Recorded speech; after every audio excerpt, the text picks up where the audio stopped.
Turpinot stāstu par aģentūrām, braucot uz Lielbritāniju vai apsverot braukšanu uz Lielbritāniju,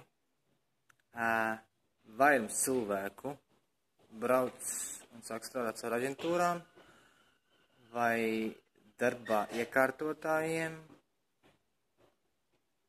kas pats par sevi jau ir ļoti slidens fakts un daudz cilvēku rūgta pieredze tam, kādam sālim mēs šeit cauri esam izgājuši. Daudziem varbūt pat nemaz sapņos nerādīsies un ļaunākajos murgos. Tātad, braucot uz Lielbritāniju, ņemat vērā to, kad sāksiet jūs ar pašiem vienkāršākajiem un zemāk apmaksātākajiem darbiem.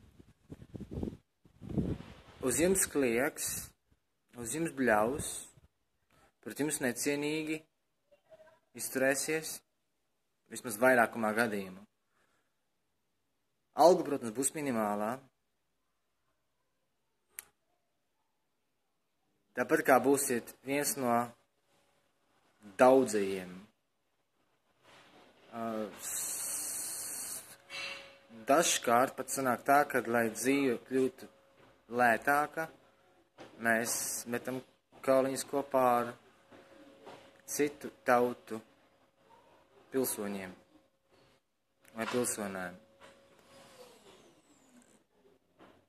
Jā, dažkārt tā ir vieglāk, bet tas ir cits stāsts. Runājot par aģentūrām,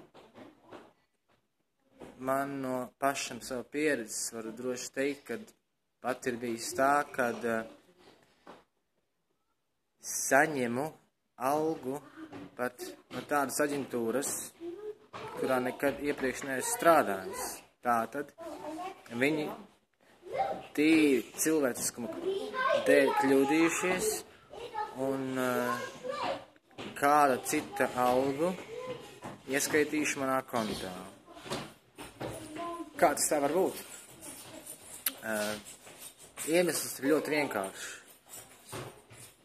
jo, acīm redzot, piereģistrējies, es tur biju tajā aģentūrā, un viņi tīri cilvēciskas kļūdas dēļ ir sajaukuši banku kontus un pārskaitījuši kāda cita alga man.